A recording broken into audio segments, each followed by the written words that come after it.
start by addressing the axe Kratos uses in this game. It is called the Leviathan axe and is later revealed to have been made by Brok and Sindri. Now, those two did make several incredible Norse items, including Thor's hammer, the Draupnir ring, and the golden boar Gullinbursti. But this axe is not among their creations, nor is it anywhere in Norse mythology. Even the name is a bit strange, considering the Leviathan is a fire-breathing serpent from Hebrew culture. Did Snorri Sturluson name this weapon? Oh,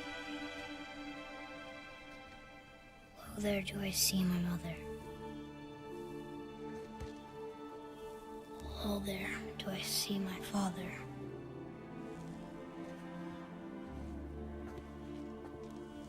Oh, there do they call to me.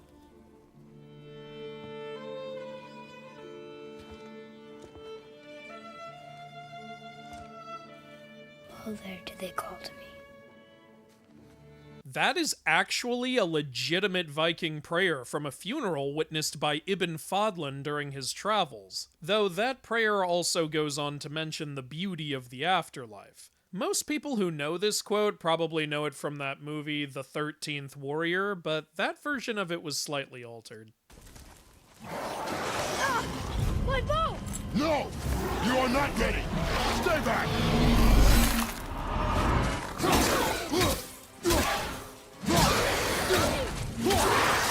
Kratos is able to disintegrate these Draugr with his Leviathan axe, even though his axe is an ice elemental weapon. And the only way to truly kill a Draugr is by burning them and scattering their ashes so they cannot rise again. On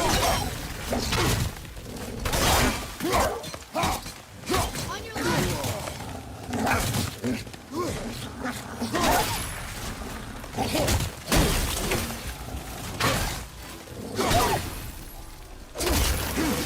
Wolves did not disintegrate when killed. If they did, the Ulfethnar warriors would have had nothing to wear.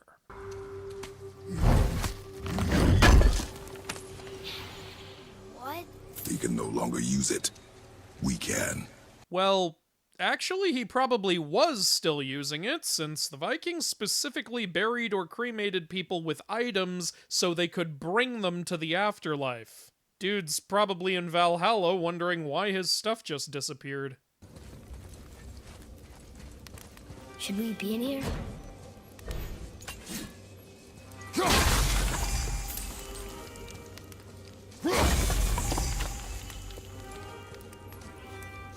I find it interesting that none of these Nornir chests use the Algi's rune, since that rune means protection, which you'd think would be associated with locking. I also don't get why they're even called Nornir chests. The Norns are beings who shape destiny. They're not really associated with chests or riches. They do carve runes, though, so maybe that's why.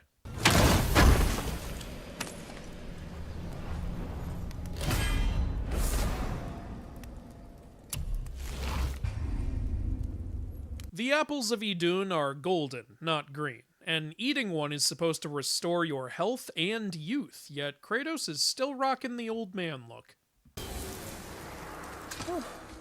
I have to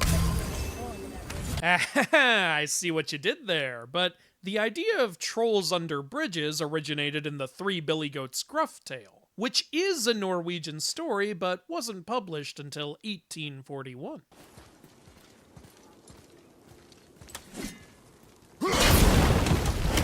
I know this is gonna shock people, but the Norse did not have explosive pots of fire laying around. Wait for my mark. Relax. Do not think of it as an animal.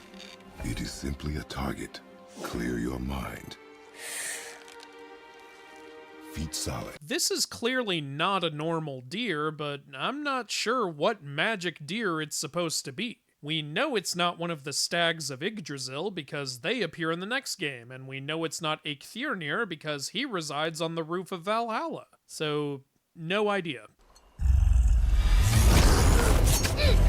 Atreus!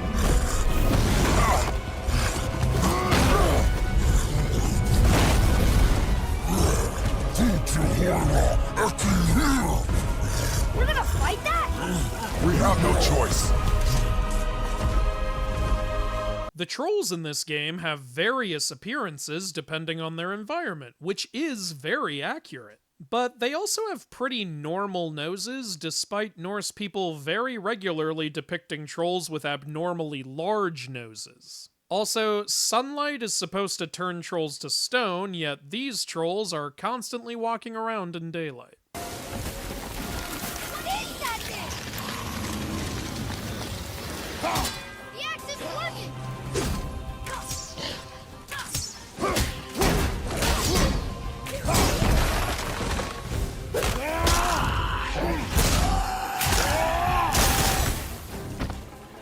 These creatures are called Hell Reavers. Really though, they're just a more accurate version of Droger, since they have pale blue complexions, as Droger are often described, and are most easily defeated by a set of fire-based weapons we acquire later. Just tell me what I want to know. No need for this to get bloody.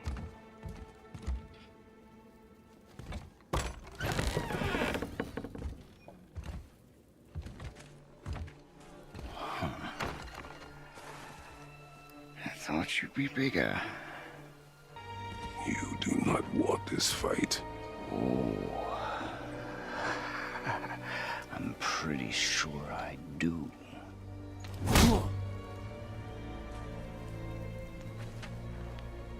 Leave my home. You are going to have to kill me for that to happen.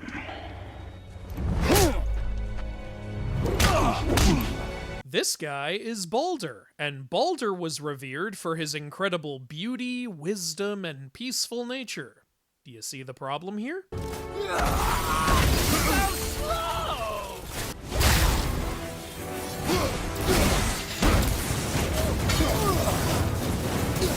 Baldur has ice and fire powers in this game, but he wasn't the god of either of those things. He was a god of light.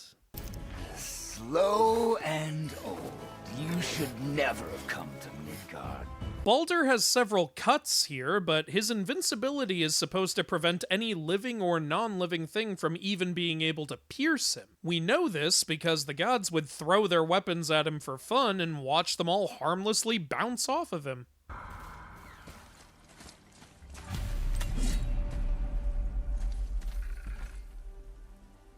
Look at this. Odin has 51 Raven spies in this game, and even more in the sequel. In the myths, he only had 2, named Hugin and Munin. Also, they weren't bright green.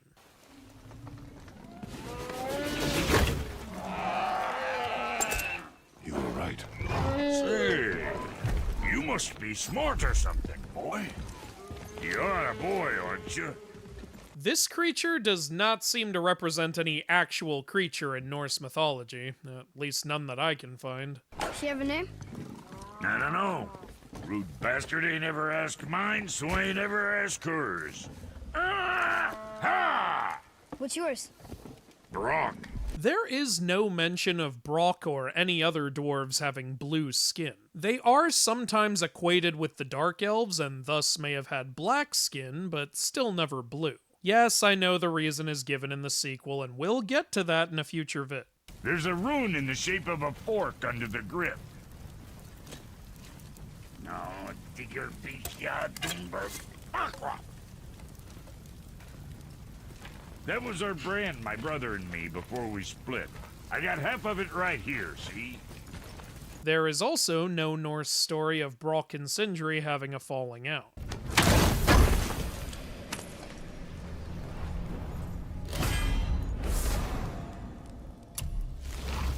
These horns of Bloodmead are clearly meant to be the Bloodmead of Kvasir.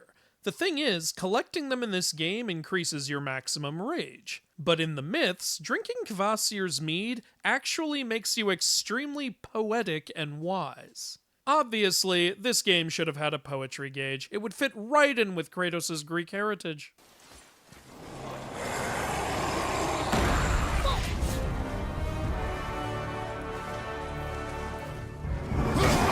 In case anyone's wondering, the names of these trolls do not match up with any Norse myth characters. They just translate to titles like Death Merchant and Burning Death, etc. I got it. Elbow up, steady hand, relax. Accuracy over speed. Yes! Do not lose it.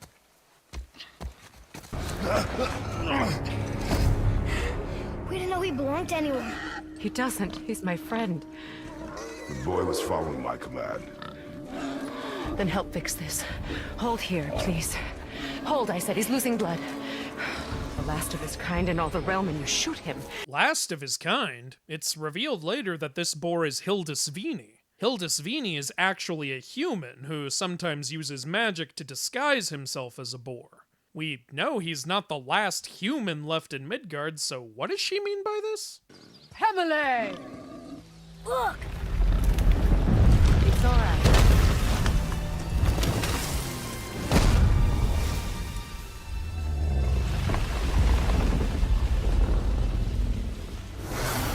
There are several mythologies with giant turtles, but Norse is sadly not one of them. The gods of these realms don't take kindly to outsiders, trust me.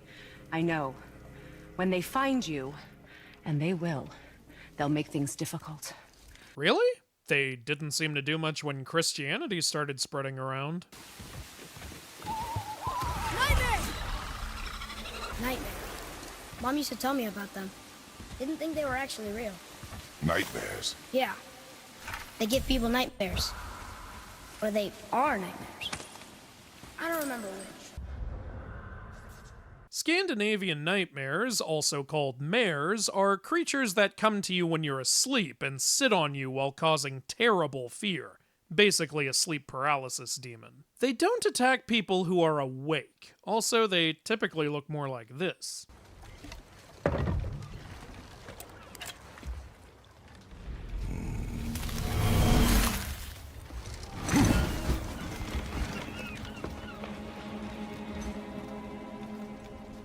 The axe did not return. What is this?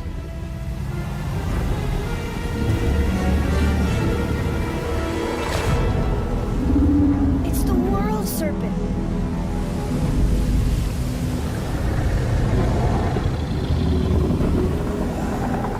Just wanted to point out that this scene is a pretty obvious reference to when Thor caught Jormungandr while fishing. The main difference being that Thor used an ox head to bait the serpent. So, know any good stories to pass the time? What kind of story? I don't know. Mother always had stories. Weren't you told any when you were a boy? There was a man I knew of long ago. His stories were brief and purposeful. Sounds fun? Do you remember any? There was one that concerned a hare and a tortoise. Oh, Kratos knew Aesop. That's interesting. Gotta say though, I'm surprised while Kratos mentions all these stories, he never brings up Aesop's tale of Heracles and the Wagoner. That has a moral I really think Kratos would like. And it's about his brother.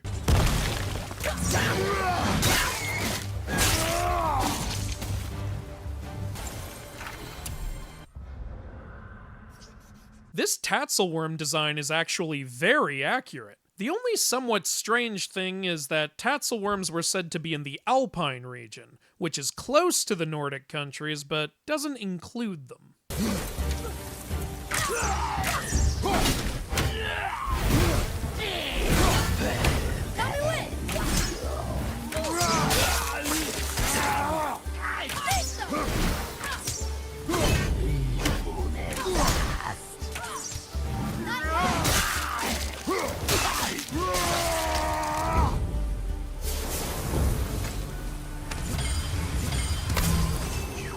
I must speak with you. Another spirit. Huh, that's interesting. These enemies are called Viken, but Viken was the name of a Danish province during this time. Are these guys supposed to be from there or something?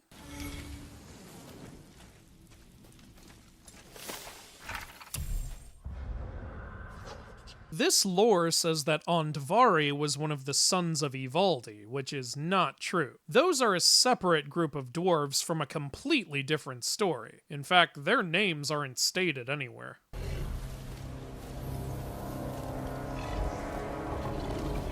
That's a soul eater.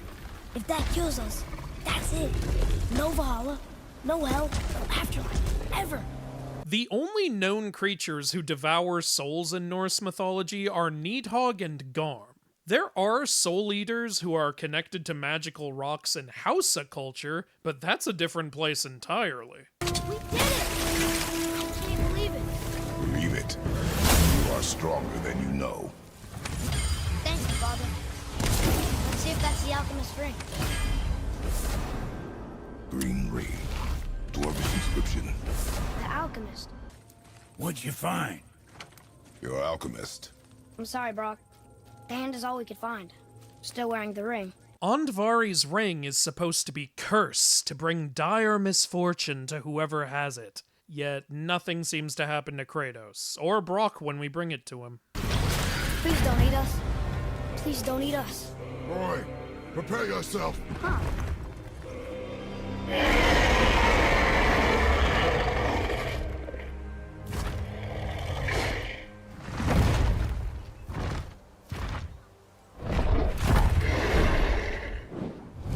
You're welcome.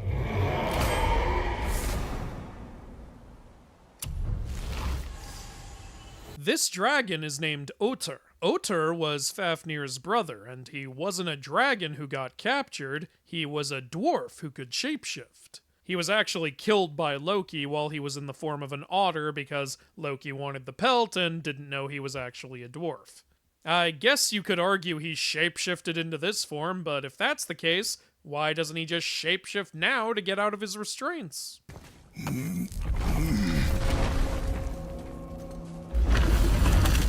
Whoa. Sure is foggy here.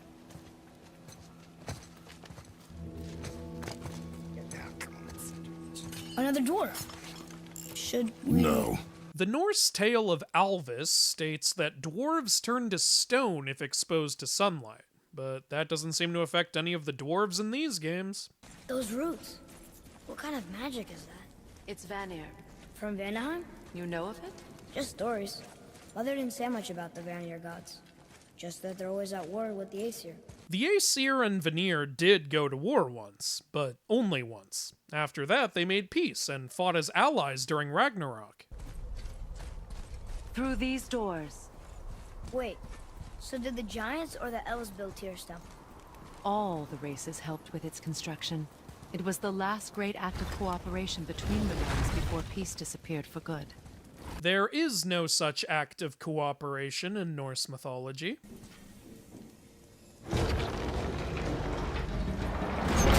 Is this it? It's so dark. This temple has been asleep, underwater for almost 150 winters. It needs only the light of the Bifrost to reawaken. Approach the table. How does it work? You will need this, a Bifrost, to create travel between realms. It can capture, hold, and transfer the light of Alfheim. Place the Bifrost there. The Bifrost is not a key, it is a bridge that connects Asgard to Midgard. Those roots don't look like your magic.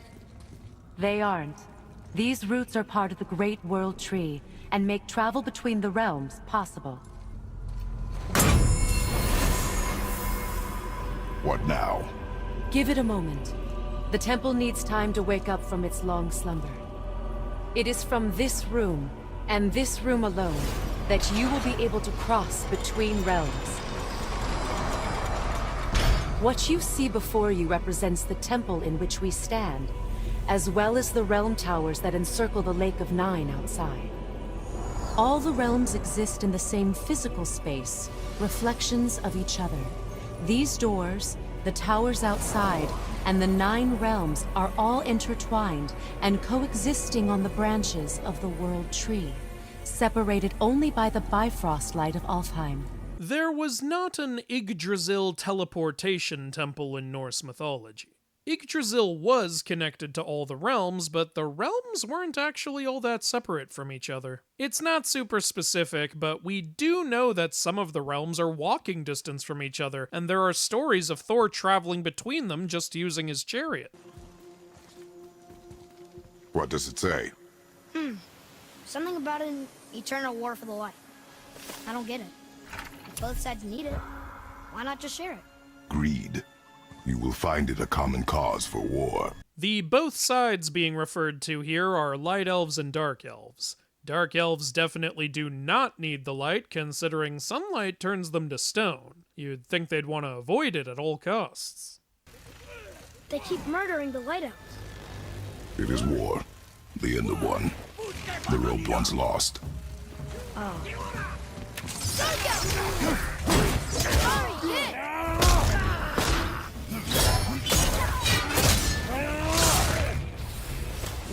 We are currently in Alfheim. Dark elves do not reside in Alfheim. They live in Svartalfheim with the dwarves. There is also no story of them going to war with the light elves. As for their designs, well, they're said to be black as ink, which fits here, and there's no story saying they don't have bug wings, so I guess we're good.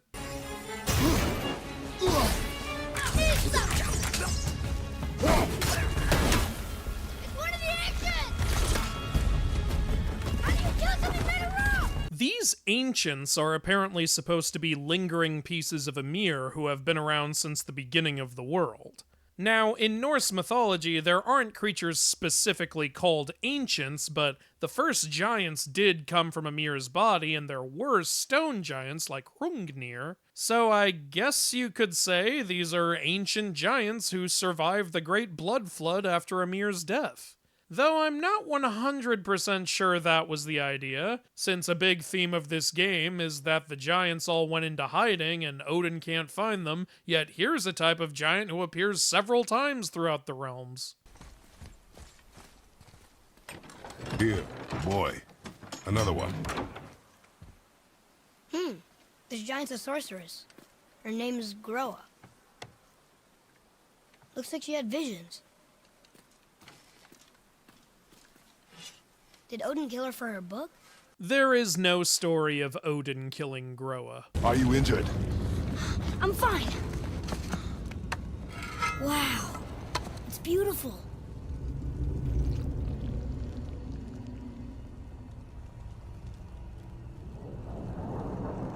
The light. It's making the whole temple reappear. Boy, your bow. Hold it out.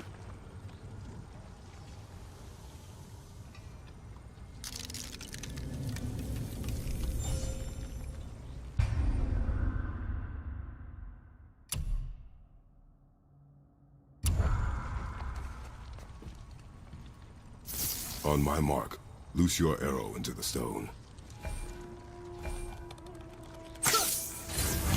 It worked. We can now make our way back. Come. This Light of Alfheim is not mentioned in Norse myth, nor is its apparent ability to create solid bridges out of light. The closest thing to that would probably be the Bifrost, since that was a solid bridge somehow made out of rainbow light. Oh hey, maybe that's why this game has a Bifrost key, which is powered by the Light of Alfheim. Huh, just noticed that. Boy, over here.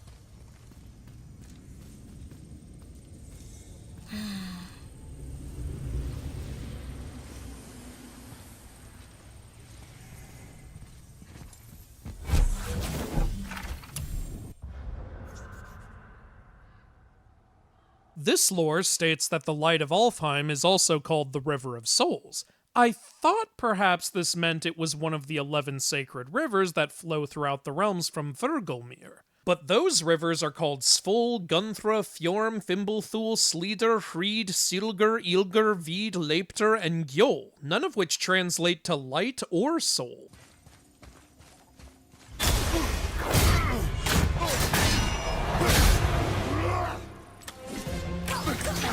For anyone wondering, the reason this character is called Svartalfjotr is likely because Svartalf means dark elf, and Jofr was an honorary title for certain Norse kings. So the name basically means dark elf king.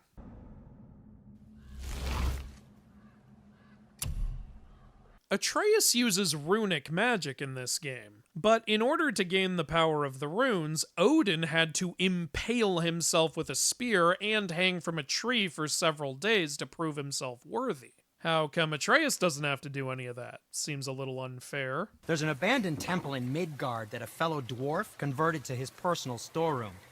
Packed it with all sorts of treasures he collected during his travels throughout the realms. Throughout the realms? Which ones did he go to? What did he collect? Fafnir was a, shall we say, aggressive collector of magical artifacts. The more he acquired, the more he desired. Fafnir only acquired one hoard of treasure in his story, the one he stole from his father after killing him. After that, he took it to the wilderness and became a dragon while greedily protecting it. Didn't really do any traveling. You can beach the boat here. Treasures from all different realms.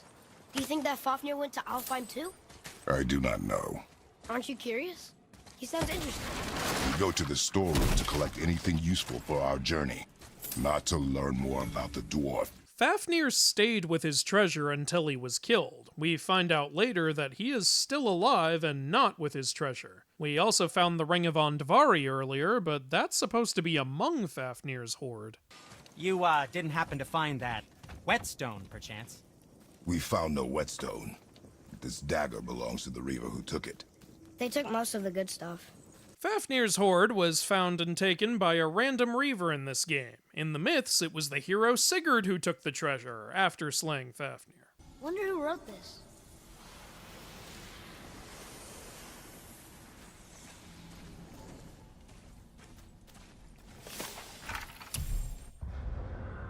Satyr is a form of magic, so I'm not going to pretend to know every possible outcome of it, but using it doesn't guarantee you'll become a monster. There were several Norse people in real-world history who practiced Satyr and remained human. Odin himself is said to have a close association with Satyr, and the goddess Freya uses it more than anyone. These passages seem too small for giants. Why do you laugh? Oh, you're serious? I am always serious. I forget. Mom always said you never took an interest in history. Giants are just a race, like elves and Holgerfolk.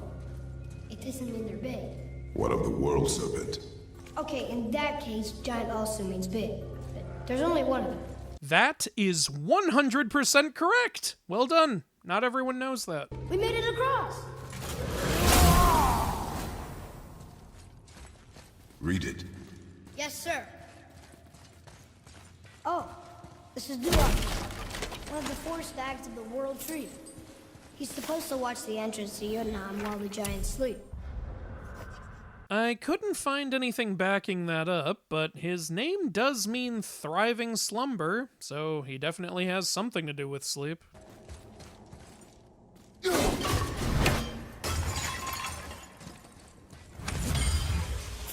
There are a lot of hanging offerings to the gods in this game, and they're always filled with hacksilver. But Vikings usually offered food and drink to the gods. They would sometimes hang humans and animals from trees as sacrifices. I guess using those as a currency would have been a bit too dark.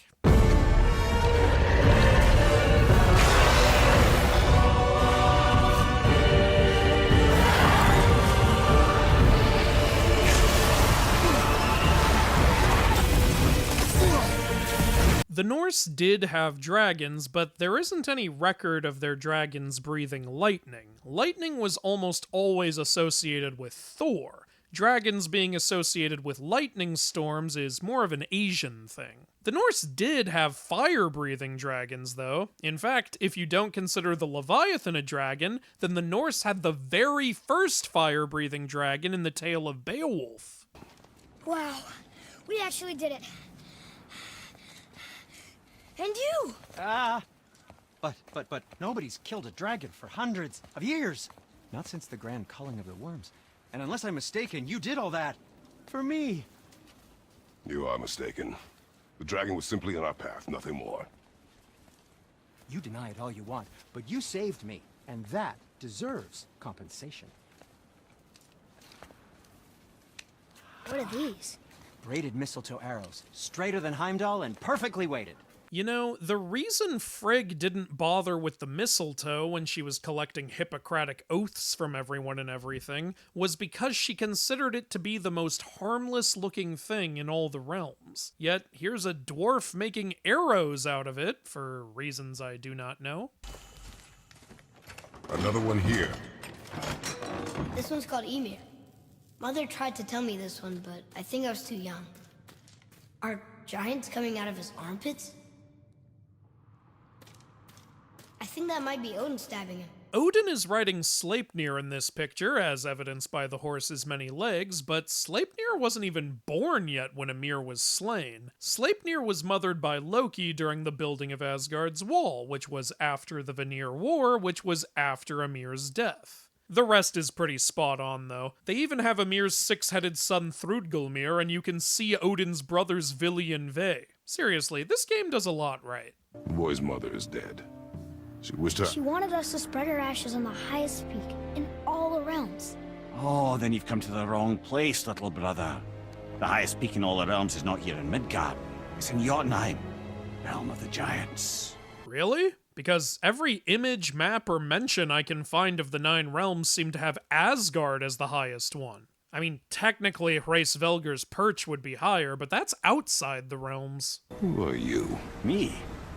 I'm the greatest ambassador to the gods, the giants, and all the creatures of the 9 realms. I know every corner of these lands, every language spoken, every war waged, every deal struck. They call me Mimir! And Odin made sure that no weapon, not even Thor's hammer, could free my body from these bonds. He tortures me, you know. Every day, brother.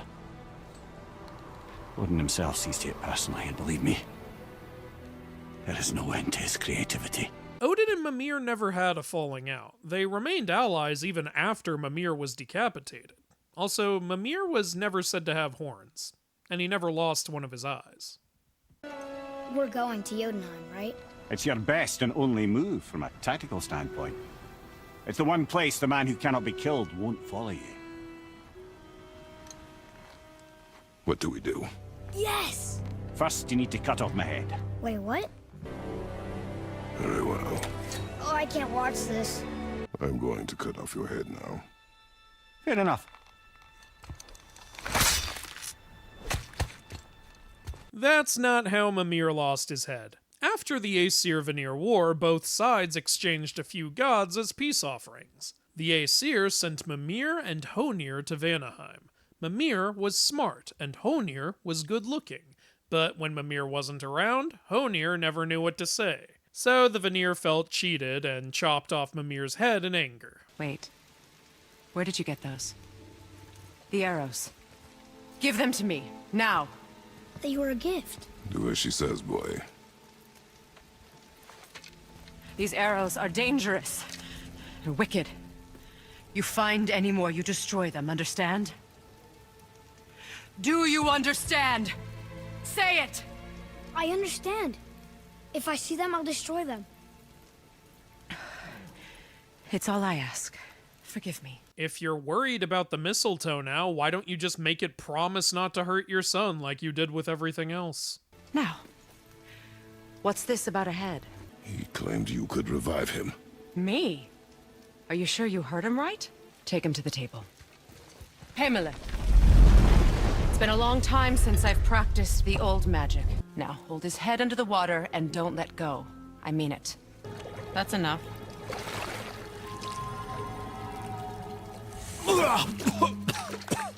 Mimir? You there? Yes. Good. Oh.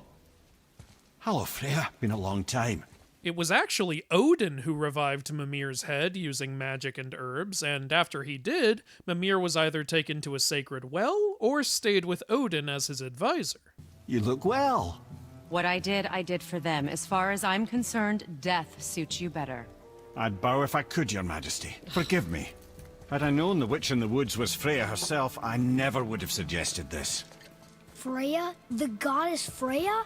You didn't know either? I think this is a good time to point out that Freya never has her cloak of feathers or her chariot pulled by 2 cats. When word gets out that Mimir is free, the wrath of Odin won't be far behind. You are God. Leader of the Vanir, once, yes. but no longer. Well, specifically, you were the ruler of Folkvanger, the Vanir version of Valhalla. Your father, Njord, was the ruler of Vanaheim. Mimir, you never did tell me why Freya spit in your face. Well, she blames me in large measure for her present circumstances, and not totally without reason. It all goes back to the long war between the Aesir and Vanir. Prior to that, wars for the Aesir were easily won, but the Vanir had proved their equal and exacted devastating damage. Both sides suffered tremendous losses, and for many of us, quite frankly, war was simply no fun anymore, but a rather senseless waste of precious life. Wouldn't you agree, brother? Precisely. Enough was enough. And at last, Odin's most brilliant advisor became determined to find a more enlightened path. He set about to broker a peace between the gods. It took some convincing, but ultimately Odin was persuaded to marry his deadliest enemy, a certain Vanir goddess, legendary not only for her fertile beauty, but her genius at the very Vanir magic that Odin had long aspired to master. Freya married Odin? What was in it for her? It was a sacrifice to protect her people, a selfless act of love. The peace wasn't sealed by marriage. The peace was sealed by each side sending multiple gods to the other, as I said earlier.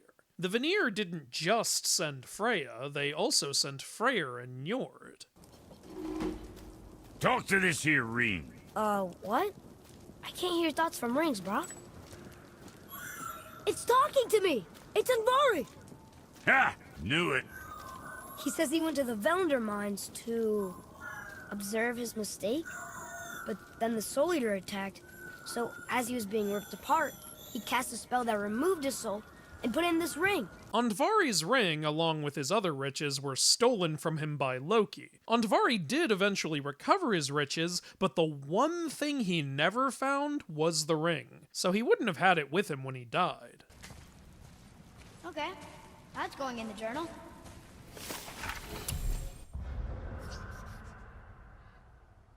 There is no story of Andvari creating soul eaters in Norse mythology. By the way, for anyone wondering why this area is called the Volander Mines, Volander was a famous blacksmith in Norse myth, so it kinda makes sense that a bunch of smithing dwarves would name their workspace after him. I can't believe Odin and Freya were ever married. Love and hate are more closely intertwined than you might imagine. For instance, Odin hates the giants and they him. But Thor's own mother was the giantess Fjorgun, one of Odin's great loves. So Thor's half god and half giant? Weird. Now you might be thinking, wait, wasn't Thor's mother a giantess named Jord? And you'd be right. Jord and Fjorun are both names that refer to the Jotun earth deity, and so were likely just two names for the same character. So this isn't an inaccuracy, just wanted to clear that up.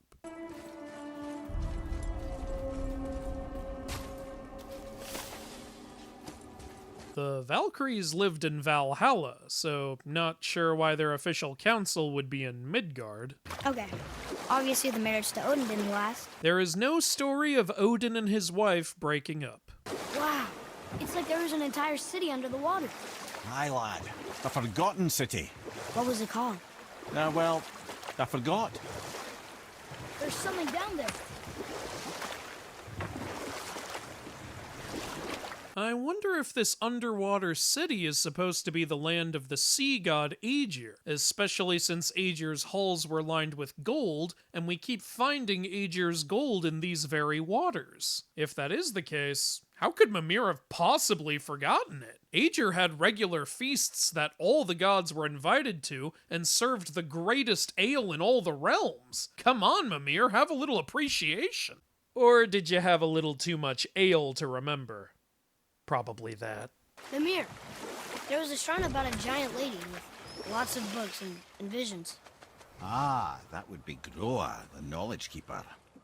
She was a gifted sorceress who gathered every tome of arcane wisdom she could find in the realms, all in the hopes of augmenting her powers of prophecy that she might find her lost husband, Aurvandil.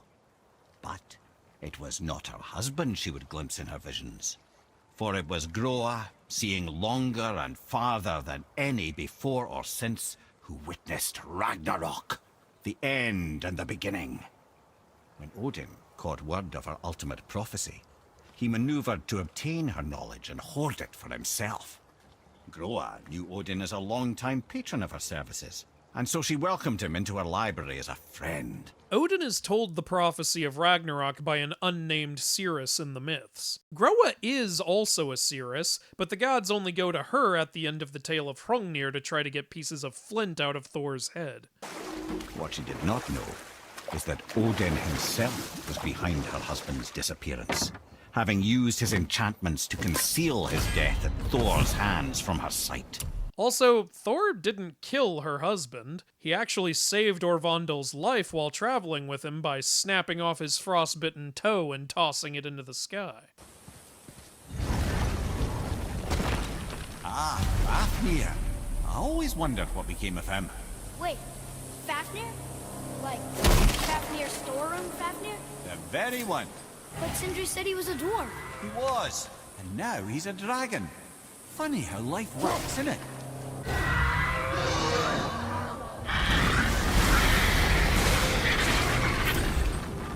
Fafnir was indeed a dwarf who became a dragon, but he wasn't said to have wings and sometimes was said to not even have legs. Also, he breathes lightning here, but he was specifically said to breathe and excrete toxic fumes, which killed all life around him. Yet there is plenty of plant life in this area.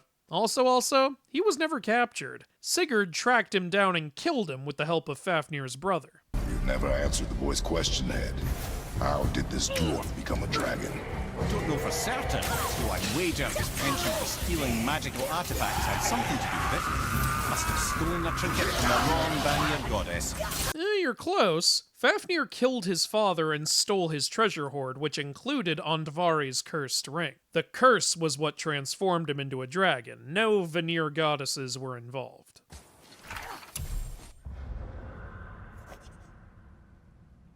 This bestiary says that Fafnir was one of the sons of Ivaldi, which is not true. Fafnir's father was Hreidmar. I'll tell you the story of Hrungnir, the brawler, the real. There was a huge battle, right? His shrine had him in the middle, fighting off Aesir. A pretty story, but no. Hrungnir, you see, was born with neither head nor heart, so the giants had to complete him with stone. He was strong, to be sure, but also a perfect simpleton. Odin met him wandering in Midgard one day, found him so amusing, so harmless, so gullible, that he invites him back to his palace in Asgard. There he gives Hrungnir his fill of mead, and goads him into all manner of boasts and antics, all for the amusement of the court. I was there. I saw the Aesir laugh as Hrungnir leapt upon his shield and swore he'd kill us all and take our womenfolk back to Jotunheim. Then Thor shows up. And does he laugh? Oh no. Thor takes one look at the drunken stone buffoon and brings down Mjolnir on his head so hard that he's got chunks of Hrungnir in his own skull to this day. Thor is so startled by the face full of rock, he doesn't notice Hrungnir's body topple right onto him with a sickening crunch. The reason Hrungnir got drunk and angry in the myths was because he had just lost a horse race with Odin and was pretty bitter about it. The rest is pretty accurate, though. That's an awful story, Mimir. Nothing like the ones Mother told me. Let that be a lesson, my son. Truth is seldom so pretty as myth and legend. Oh, I see what you're trying to do, game. Trying to invalidate everything I'm saying? Well, too bad! This has been my most requested video for years, and so the nitpicking shall continue no matter what you say!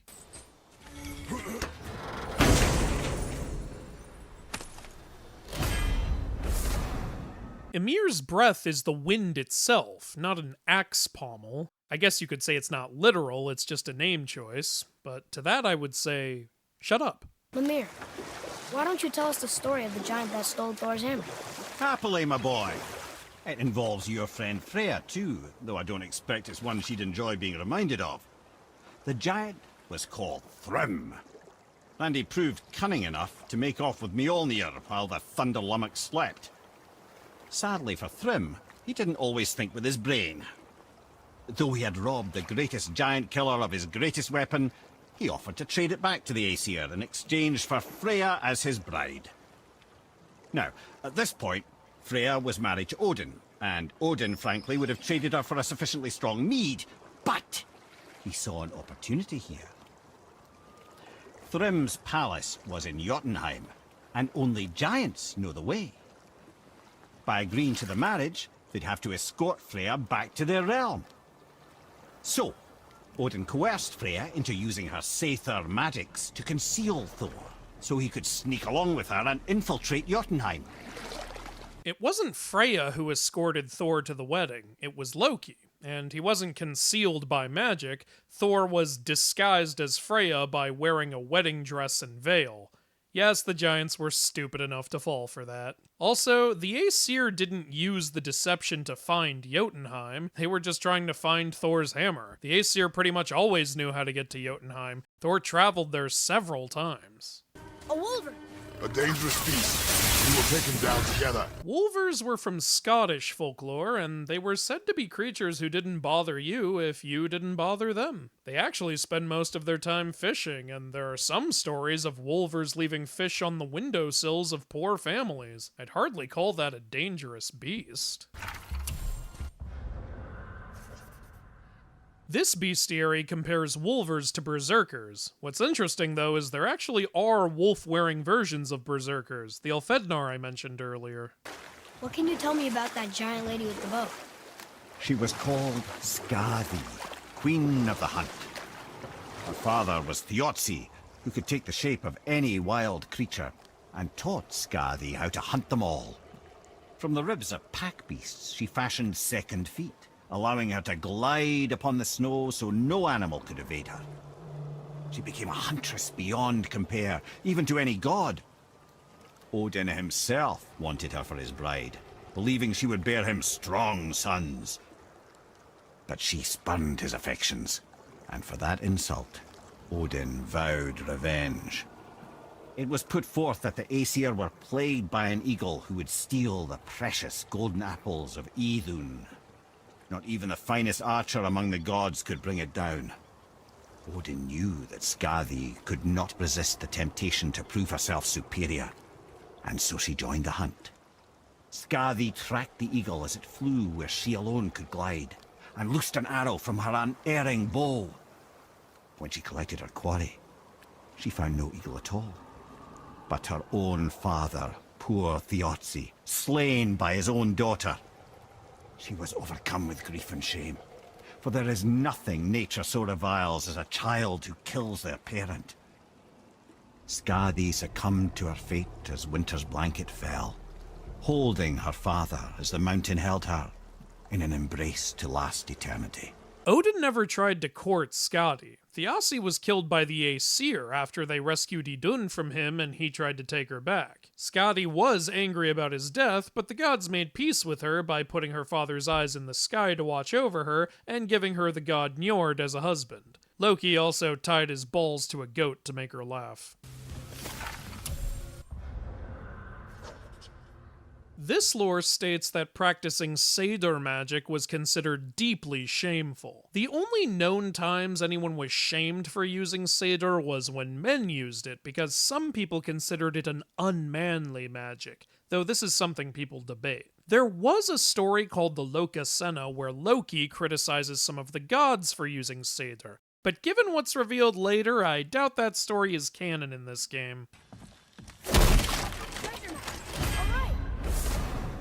A Haminga in Norse culture is a guardian spirit who grants luck to the person it accompanies, so it makes perfect sense why this essence would grant luck. My only question is, how on earth was this essence kept in a chest? Haminga are not corporeal, and when their person dies, they go to a beloved family member. They aren't a resource you can trade. Ulfik, you were taken from this realm too early. You who walks among the living, my beloved Gulvig calls to me. She yearns for peace, yet her remains lie in pieces.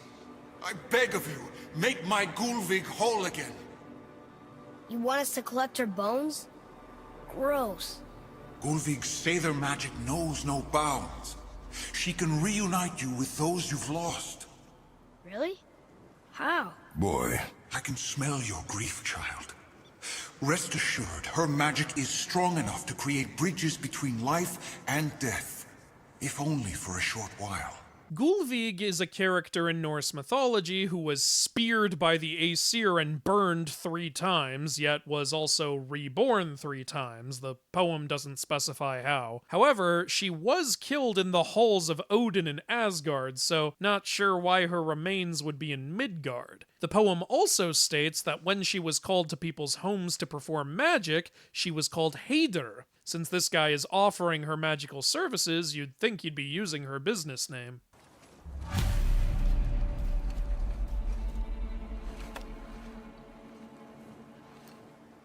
We have collected the rest of your woman's corpse spirit. Show us this magic you have promised. Ah, my sweet Gulvig, whole again. Rise, dear Gulvig. Awaken, O powerful Gulvig! Evni bukar bitjast. She says she'll honor our request Eldi fagnar. and reunite us. Okay. If you're wondering whether or not Gulvig was a villain, her poem states that she was a joy to evil women. So, yeah, she probably was. This chisel we seek, what is it? I'm glad you asked, actually. I have just the story for you. There was a giant once named Thamur. A very giant, who, despite his mountainous size, was without question the greatest stonemason this world had ever seen. Proud Thamur hoped to one day pass his vast knowledge on to his son. But young Hrimthur had the heart of a warrior. Perhaps the father had too much fear in him, the son too little. Either way, the quarrel of theirs spiraled out of control, and the overworked stonemason, bonk, struck his son. Hrimthur ran off into the night. Feeling shame and regret, Thamur chased after his son. But in his emotional state, soon found himself wandering Midgard, lost and alone. Sadly, he caught the eye of the one person who didn't want to meet alone that night, so far from home. Thor. And what happened next? You'll see. I could not find any reference to giants named Thamur or Hrimthur in all my research, nor this particular story. I know Hrimthur is later revealed to be the wall builder, but we'll get to that. There must have been some war that made the lot of him. I'll kill you! Atreya! Control yourself!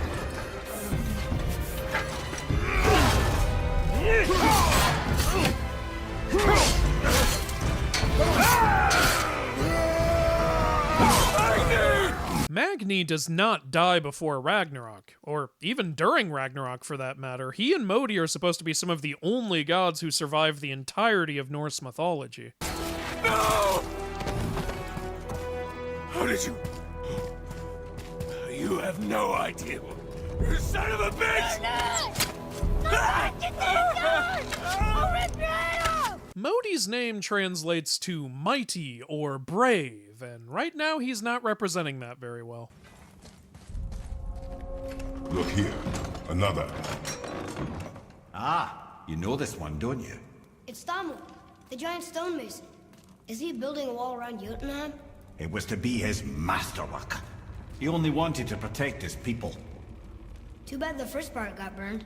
I prefer the last panel was burned. Such a senseless pity. There is no record of a wall around Jotunheim. There is a wall around Asgard, and the gods also used Ymir's eyebrows to build a wall around Midgard as protection from Jotunheim, but no wall around Jotunheim. Whoa! I think she knows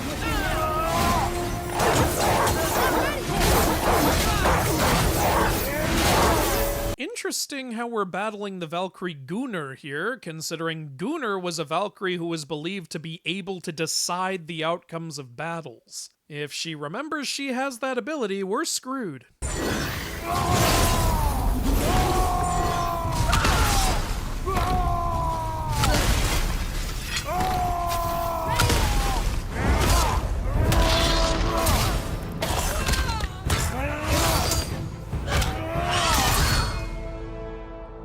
Kratos kills the Valkyries in this game by tearing their wings off, but in the Tale of Volander, the Valkyries are able to easily remove their wings. Or feathered cloaks, depending on the version. Either way, they can remove the things that grant them flight. Father, it's Tyr, but the middle panel is missing. Wait, I thought Tyr was a god, not a giant. Aye, but he was loved by everyone, including the giants. Other than me, he was the only one they gifted with their special sight. Tyr was a very just and honorable god. He wasn't beloved by all, though. His own 900-headed grandmother hated him, and Fenrir's likely pretty mad that Tyr abused his trust. Also, this sight that Tyr and Mimir have is not in the myths. Rain?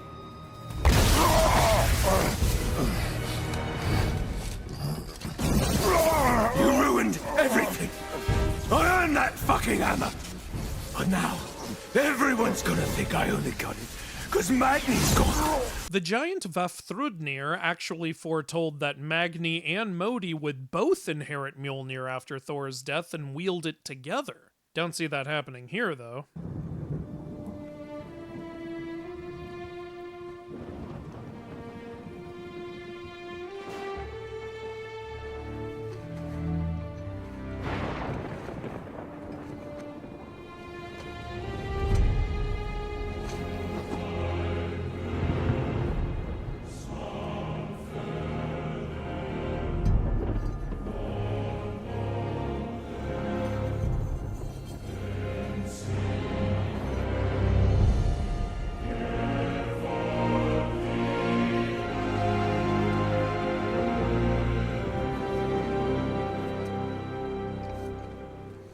Not really myth-related, just a genuine question. Why are Kratos' blades the Blades of Chaos again? They became the Blades of Athena at the end of God of War 1, and then became the Blades of Exile during God of War 3. So, how exactly did they revert? Let me take this moment to tell you that what you are about to do is absolutely insane. Not even Odin can survive this. So, I hope those blades work. Odin has been to Helheim. He brought the goddess there to assign her as ruler, and he went there again to hear the prophecy of Ragnarok. His son Hermod also journeyed into Helheim after Baldur died. The Bridge of the Damned. And there's the Keeper, making sure the dead are really dead. What is that he holds? That totem contains a powerful source of magical energy, the very power of Helheim itself. But what you want is his heart. Just take it and we can leave. How? Start some trouble. You can do that, right?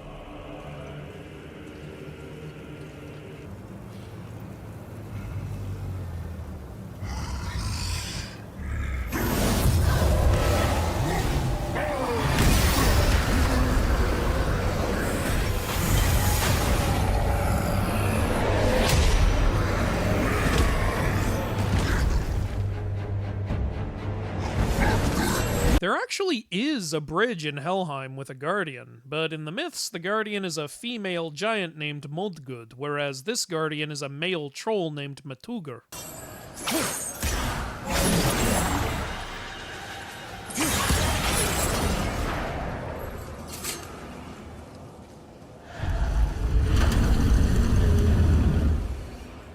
Kratos is able to walk right through the gate to Helheim without encountering the giant wolf Garm, who's supposed to be guarding it at all times. I swear, Kratos goes to every underworld while the guards are off duty. Did I tell you that I have a son, too? It's been forever since I last saw him. At his birth, the runes foretold a needless death. Baldur's death wasn't predicted at his birth. Baldur himself began having nightmares of his death when he was an adult. Odin then spoke to the seeress in Helheim, and that's when Baldur's mother took action. A Valkyrie.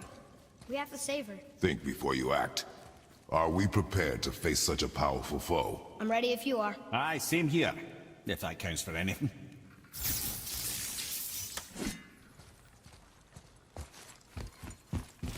Here she comes! We encounter both the Valkyrie Sigrun and the Valkyrie Kara in this game, but those two are the same person in the myths. Sigrun became Kara after she died and was reborn. The truth. The truth. I'm a god, boy. From another land far from here. When I came to these shores, I chose to live as a man. But the truth is, I was born a god. And so were you. Wait, now Kratos was born a god? Jesus Christ, that doesn't make any sense! In order to be a god in Greek mythology, you have to either have two godly parents or be granted godhood by another god. This is evidenced by the children of Greek gods, especially Dionysus, who only became a full god because Zeus put his fetus into his leg for the remainder of his development. All this time, I assumed Kratos was born mortal and granted godhood at the end of the first game since his mother was mortal and he needed the powers of Pandora's box to kill Ares. He's even referred to as mortal many times in the first game and the prequel games. If he was born a god, why didn't the gods tell him that when they wanted Ares dead? Why did he need the box? Why didn't he have godly powers his whole life? There's also no reason for Kratos to think Atreus is a god, because he currently believes Atreus is the child of a Greek god and a mortal woman. It's revealed later that the mother was a Jotun, and that actually fits perfectly in Norse myth, but Kratos doesn't know that. I swear, Kratos' lore and abilities just change in every game! This one mentions places I've never heard of. Seems Tyr really liked to travel. Tyr believed the mind, not might, was key to preventing war and chaos. And he also knew visiting other cultures would give him perspective staying in one place could not.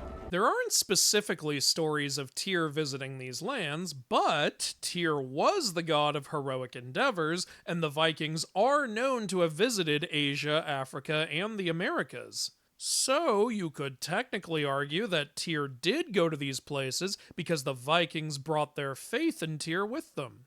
It's one way to look at it. So, whatever happened to Tyr? Odin came to regard him as a threat to his rule. He suspected Tyr of collaborating to aid the Giants instead of helping to steal their secrets for the Aesir. Same thing he accused me of, frankly. Though in Tyr's case, I believe he was right. Odin did not have a falling out with Tyr. Tyr sticks with Odin and fights alongside the Aesir during Ragnarok. The rune! Did you see it? Yes! Are you certain? I got it! Trust me! Good then. Aim for the face.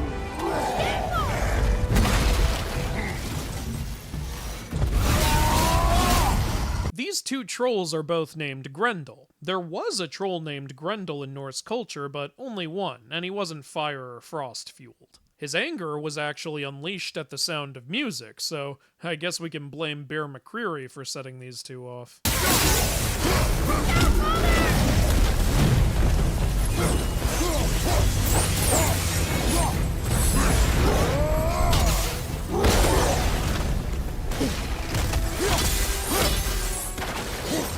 Grendel was slain by Beowulf, not Kratos.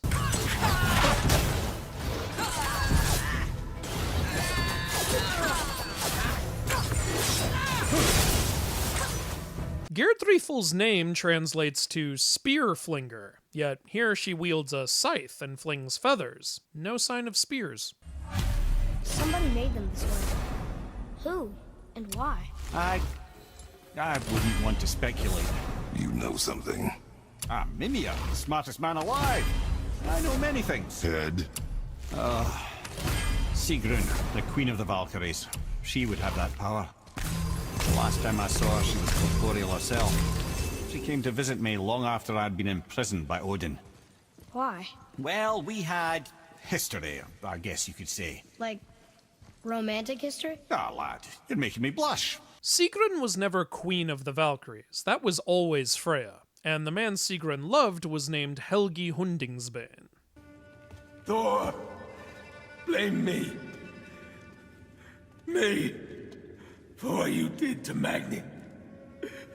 My own father called me a coward. Looks like he did more than that. Move it, or we'll pick up where he left off. I'll kill you.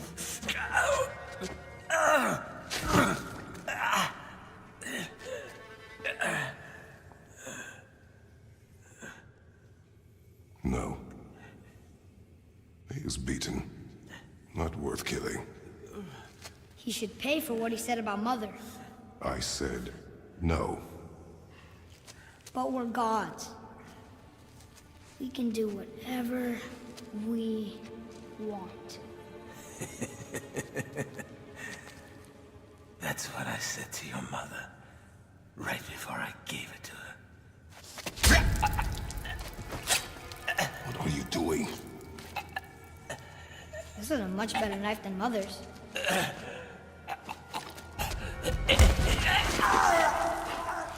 And now Modi dies despite being one of the few characters who survives all of Norse mythology. Not sure who's gonna rebuild the world after Ragnarok now. Boy.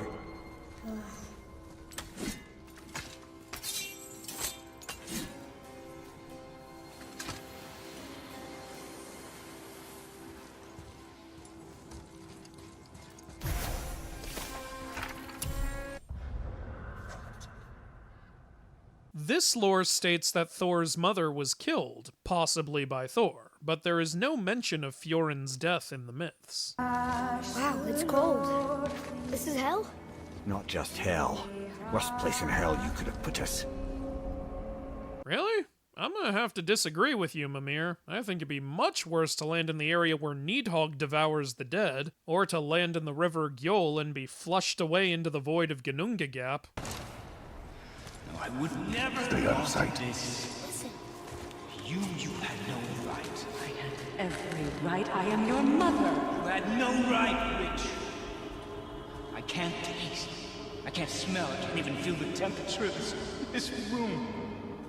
Feasting, drinking, women. It's all gone. You never Gone. feel pain again. Death has no power over you now. You would rather die? Never feel again? Yes. I would rather die. Yes. Take it away, Mom. I can't. Please. Please, please take it away. It doesn't work like that. Son, trust me. In time, you'll thank me. Come on. In this game, Baldur became invulnerable because his mother cast a spell on him. In the myths, she made him invulnerable by demanding that every living and non-living thing swear an oath never to hurt him. However the Helheim that works. It's also never implied in the myths that it took away his ability to experience any pleasure. If anything, he seemed happy about what his mom did. Not entirely sure this is seaworthy. She will do. We're currently in Helheim, so is this ship supposed to be Naglfar? It's the only Helheim ship mentioned in mythology. Naglfar should be way bigger than this, considering it's supposed to bring the entire army of the dead and the army of the giants to Ragnarok. It's also supposed to be made entirely of fingernails and toenails. Tyr's temple is near the top of a tremendous waterfall, which, sadly, we are downstream. That means even if we get there intact, we'd still need to sail up a waterfall somehow. The Vanir built the greatest ship that ever was, and it can fly. Skidbladnir? Yeah, because it was designed to fly. This was not. The Vanir did not build Skidbladnir. That ship was built by the sons of Ivaldi, and they were dwarves. What are those runes in the corners? Not runes. Symbols from different lands. They mean... War. No, they don't. The symbol on the top left is the Egyptian Eye of Ra, which symbolizes Ra's power. Now, I'm sure some of you are thinking, well, maybe it's the Eye of Horus. No, the Eye of Horus faces the other way. The symbol on the lower left is the Japanese Tamoi, or Mitsudomoi, which symbolizes threefold division, the god Hachiman, and many other things. The symbol on the lower right is the Celtic Triskelion, which symbolizes motion. Even the Greek omega symbol on the top right is simply the last letter of the Greek alphabet and symbolizes endings or limits. Man, Kratos doesn't even know his own language. Greetings, and welcome to Konungsgard. I just want to make sure you're good and prepared before heading in any further. There's all manner of nastiness left over from the Mad Dwarf King's foul practices. What kind of practices? Oh, various sacrificing, dark enchantments, blood, magic, and so forth. Quite common among the older dwarves, unfortunately.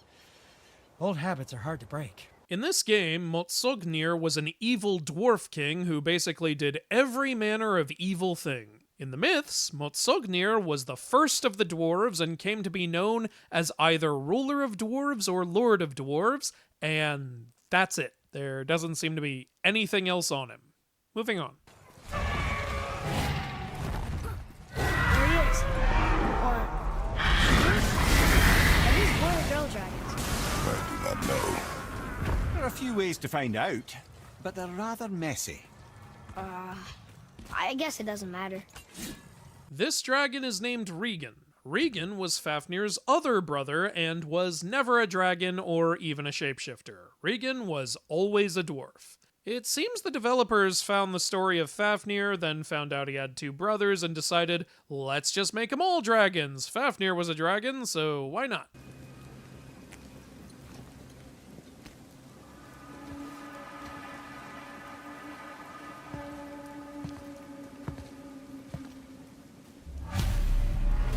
Here, boy.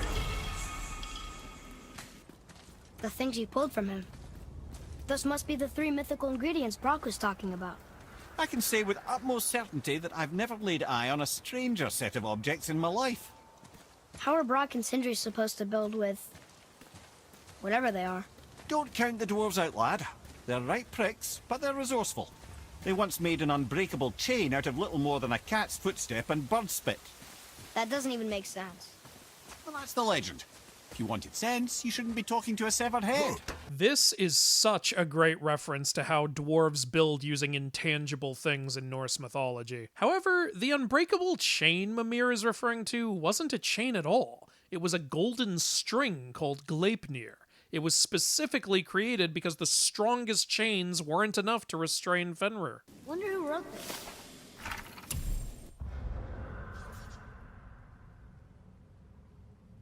Motsognir was not one of the sons of Ivaldi. He was the first dwarf, as I said before. He evolved from a maggot in Ymir's flesh.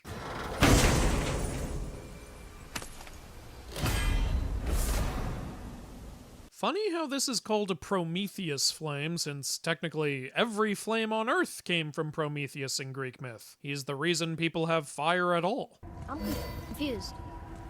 I always heard that Baldur's mother was Frigg. Aye, Frigg. Well, that's more of a pet name, you see. It means beloved, something Odin called Freya after they wed. Out of affection at first, or so I like to believe. As things turned sour, it became a way to manipulate the truth. How so? Odin didn't want Freya, a Vanir goddess, getting credit for anything in Asgard. So anything worthy she accomplished was attributed to Frigg. Like being Baldur's mother. That's right. Freya was Baldur's mother all along. Freya and Frigg being the same goddess is actually something many scholars have proposed, so sure, we can go with that. Though it does result in an unfortunate lack of a goddess who spins clouds in her spare time. So what do you think, Mimir? What does Baldur want with us? Well, let's look at what we know. Baldur is Odin's finest tracker bar none. I would have thought Ullr would be a better tracker since he's a god of the hunt and skiing, similar to Skadi. Ullr would definitely be on Odin's side since Sif is his mother. Mimir, you never told us what Magni and Modi had to do with Hrungnir. Oh yes. Well, what happened after Hrungnir fell slain upon Thor was that nobody in the court could get the stone body off of him. Thor was no use at this point. His brain rattled, his breath shallow, but none of Odin's men were nearly strong enough to help.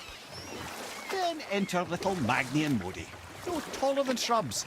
And while nobody but myself was looking, they flipped over Hrungnir's corpse and freed their father. Well, actually, it was just Magni who lifted Hrungnir. Modi wasn't involved. Magni, being blonder, got all the credit, and Modi remained bitter about it from that day to the end, which I don't need to tell you about. Hey, don't try to argue with me, Mimir. Who the hell do you think you are? My first master was a cruel piece of work as well, but I learned through him the enduring power of wit, which served me well with kings and gods alike. I couldn't have been much older than you when I started. A fairy king's errand boy and unofficial jester. By night, my mates and I had the run of the forest. Good fellows, they called us. Knavish sprites to the last. We'd get up to all manner of mischief, making fools of the local mortals. But as long as our lord was kept amused, we were spared the consequences. So, apparently Mimir in this game is also Puck from A Midsummer Night's Dream, which I guess explains the horns and the Celtic accent. Honestly, not really sure what to say about that. Guess I'll just point out that that character was based on the Puck fairies from English folklore, who have special abilities both in mythology and in the Shakespeare play that Mimir never seems to utilize. Like, Pucks are often said to have a special connection with nature, yet Odin was somehow able to imprison Mimir in a tree. Okay. What about the giant with 8 arms? Starcath the Mighty was called. If the Giants ever had anything so organized as an army, Starcath would have been their general. An opinion, in retrospect, I should have kept to myself. But no, as Odin's advisor, I kept him advised. And having bent his will towards Starcath's doom, there was no dissuading him. But even Thor wasn't stupid enough to take on Starcath on his own. No. Instead, the Aesir set forth slanders upon Starcath's name, branding him throughout the realms as a monster to be feared. They said he abducted an elf queen who killed herself rather than be ravished by the giant. Lies, of course, but you're too young for her story. In the end, even the Vanir gods and the armies of Midgard were roused to the cause. They surrounded Starcath, showered him with arrows until he was brought to his knees. He surrendered, hoping by trial he could clear his name. Thor took advantage and ripped off one of Starcath's arms, which only made it easier to sever another and another until he was satisfied. Relieved of 6 arms and too much blood, Starcath perished upon the battlefield. As you've probably already guessed, that Elf Queen offing herself story that Mimir said was lies is part of Starcad's actual tale. And the reason Starcad dies in the myths is because he kidnaps another woman and Thor kills him to save her. It is said that when Jormungandr and Thor battle at Ragnarok, their clash so violently shakes the Tree of Life that it splinters, casting the serpent backward through time, even before his own birth. That is not said by anyone. It is said that Thor and Jormungandr will kill each other during Ragnarok. There is no mention of time travel. The hell kind of people are you talking to? Wow. It's hot here. Clearly not hot enough, though. Muspelheim is supposed to be so hot that only those native to it can survive there. Ah, Niflheim. Not sure why anyone would want to come here, but here we are. It smells bad. Niflheim is supposed to be the coldest of all the realms. Nothing but ice and snow as far as the eye can see. Well, you know, I suppose it's cooled considerably since the dawn of creation, hasn't it? Niflheim isn't exactly ice these days either. It's in the nature of things. Extremes are tempered by time. Fires burn colder, men grow old and grey, heads are chopped off and attached to belts. Such is life. Oh. Okay, never mind, I guess. God damn it, Mimir, stop that. A Valkyrie! Careful, lads.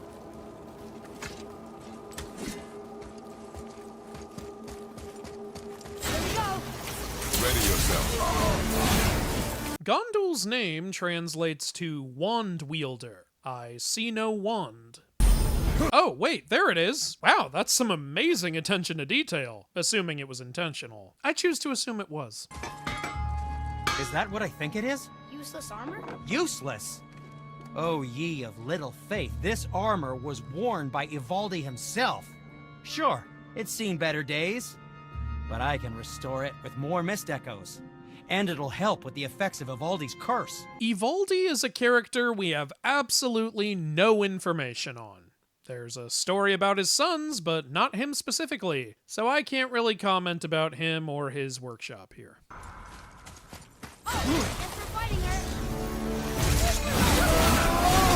What's interesting about this fight is when we fought Kara, she summoned Droger during the fight, but Hildur in Norse myth had the power to revive the dead. Would have made more sense for her to summon those. Well, what have we got? Some sort of travel stone. Let me see. Great Ardumlazaras. That's the Unity Stone. There is no unity stone in any mythology. We are a divided people. You're familiar with the tale of Skoll and Hoti, bringers of day and night? Oh yeah, the wolf giants. Aye. They were born of the archwolf Hrothwitnir, a great nemesis of the Aesir gods. Skoll and Hati were children of Fenrir, but what's interesting here is Hrothvitnir is actually one of Fenrir's alternate names. So this would be accurate, except the next game makes it clear that Fenrir is a separate character, which is inaccurate.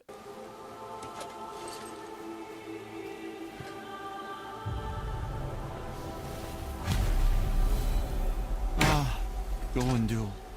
Beautiful Gondul. And? Huh? That's it? Beautiful Gondul? No story or anything? Oh, sorry, lad. The sight of Gondul always took my breath away. Gondul had a silver tongue, a sharp wit, and struck a figure so stunning it literally drove men insane. Odin forbid her from setting foot in Midgard after a time, as insanity is not a welcome trait in Valhalla. That is definitely a reference to Sorla Thatir, a story where a woman named Gondul seduces and manipulates a man into committing heinous deeds and losing his mind. Though that character was very likely separate from Gondul the Valkyrie.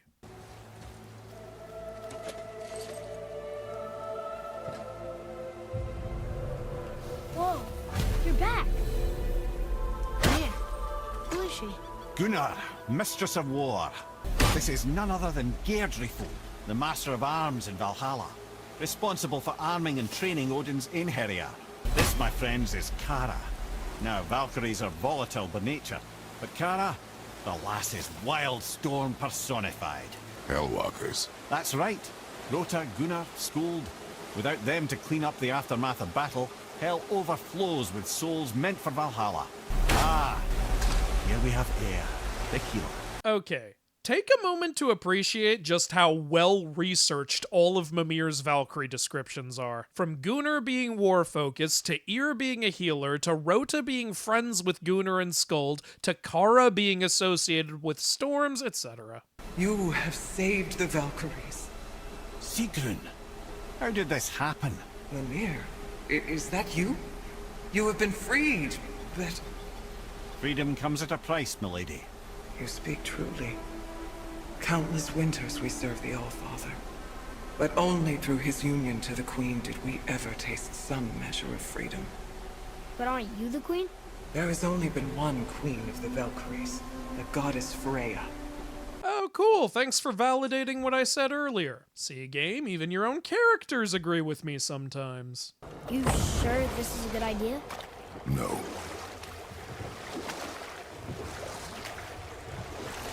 Well, brothers, I've been to many strange places, but this will be a new one. Yeah, I've never been in a giant's belly either. How about you, Father? No. It's not trying to eat me. These three are heading straight into Jormungandr's mouth, which is a very bad idea, considering Jormungandr breathes poison that is so deadly it will kill Thor during Ragnarok and toxify nearly all of Midgard. I'd recommend a change of course. You might want to turn away, boy. This won't be pretty. I won't let you hurt him. No, boy. Fine. Stop!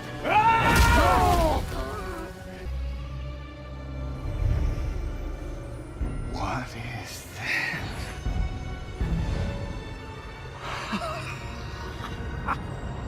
I can feel this. I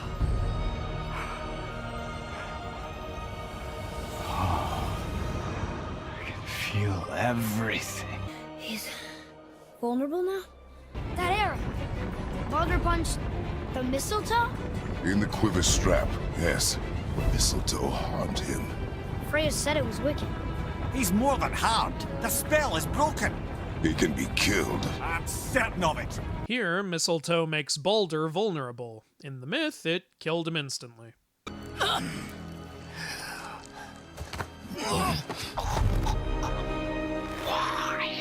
Why do you even care? You could have walked away. The cycle ends here. Must be better than this. That's not how Baldur dies. Loki tricks the blind god Hod into throwing a mistletoe dart at him. Freya. He chose this. I will rain down every agony, every violation imaginable upon you. Question: why can't the Aesir or even Kratos just go to Helheim and get Baldur back? In the myths, they tried that, but the goddess Hel said she wouldn't let him leave unless everyone cried for him, and Loki refused to, so it couldn't happen. But Hel doesn't exist in these games, and I doubt Loki would be a problem, so what's stopping everybody? Mimir, you never told me what happened with the stonemason's son. Hrimthur, son of Thamur. After completing his father's masterwork, the Great Wall of Jotunheim, he thought of nothing but making the Aesir pay for their crimes against the giants. Once he longed to fight Thor, but tragedy had brought wisdom to Hrimthur, and cunning. He observed that Asgard's walls were half-built and shoddy, for no Aesir god could be bothered with such tiresome labour. So Hrimthur adopted the guise of an ordinary man, and made the Aesir an offer. He would build them majestic new walls, and if he couldn't build them within 2 turns of the season, they would owe him nothing for his labours. And if he succeeded, he asked only for an audience with the goddess Freya. Odin agreed, knowing the task was impossible, but intrigued by the stranger. Hrimthur made short work of it, of course. He had the benefit of his father's training and the aid of a magical stallion for fetching stones. Odin was not happy to find himself on the losing end of the wager, but he seemed to uphold his end of the bargain. Freya was sent to meet the mason, and to her surprise, he wanted only to whisper something in her ear. That being done, he made his way out of Asgard. And when he found Thor awaiting him at the gates of Midgard, he knew he had been double-crossed. But he didn't care, because his plan was complete. The giant who built Asgard's wall asked for Freya's hand in marriage, along with the sun and the moon. Because of this, the Aesir sabotaged his work towards the end, won the wager, and then killed him when he got angry and attacked. The giants. They really are all gone. The giants did not die out before Ragnarok. An entire army of them shows up for that battle. So, I get that Mother was a giant, which makes me part giant and part god. And part mortal. Right. I guess there's just one thing I don't understand. My name on the wall. The giants called me Loki? Well, that throws a bunch more worms into the pile, doesn't it? There are several Norse stories, including nearly all of the major ones, that have definitely already happened that require Loki for them to happen. The tale of Thiassi starts with Loki being kidnapped. The tale of mountain giants heavily involves Loki. The tale of Thrym is reliant on Loki's trickery. How does Sleipnir even exist in this world when Loki wasn't around to mother him? Why was Mjolnir even created when Loki didn't initiate the competition that inspired it? Also, Loki's definitely supposed to be fully grown and a blood brother to Odin by the time Baldur is killed. How about that? A young Jotun with us the whole time. And the son of Laufey, the just... I should have seen it before! Loki's mother was named Laufey, but surprisingly, his father wasn't a Greek god named Kratos. He was a giant named Farbalti. Loki also has 2 brothers named Byleister and Helblindi.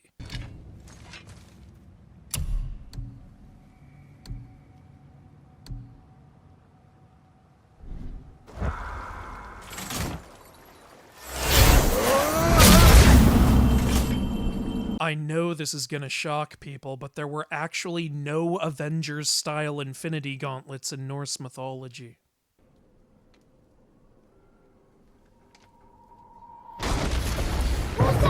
The ball!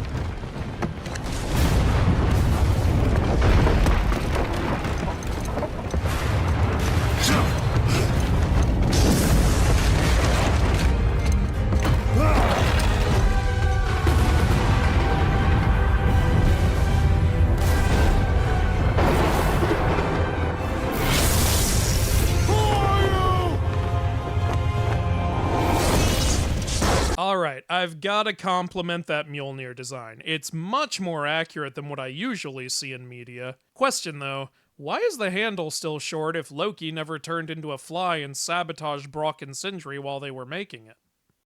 Hello everyone, thank you so much for watching that video. Honestly, thank you so much for watching all of these God of War Inaccuracy videos. Thanks for supporting the whole series, getting some of those videos up to 1 million views, which is the whole reason I made this video. Most requested video I've ever had. And I hope you guys like it, because if a ton of you like it, might do the next one.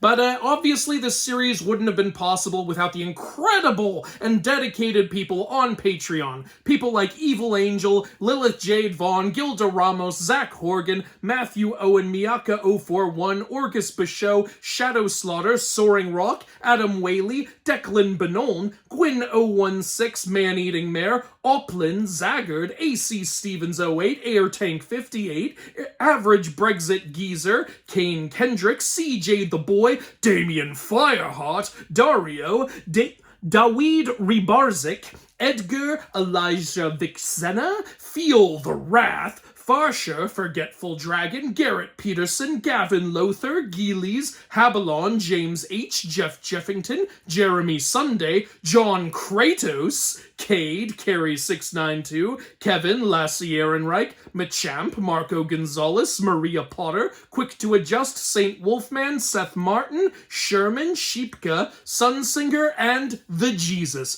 Thank you guys so much for the continued dedication, and to the new guys, thank you for joining. If you want to become a Patreon supporter, get your name in the credits, get access earlier to certain videos, and the ability to message me directly, consider signing up. But even if you don't sign up, just watching these videos and commenting on them and whatever the heck else you do with them is support enough. I couldn't do this without all of you. Thank you so much.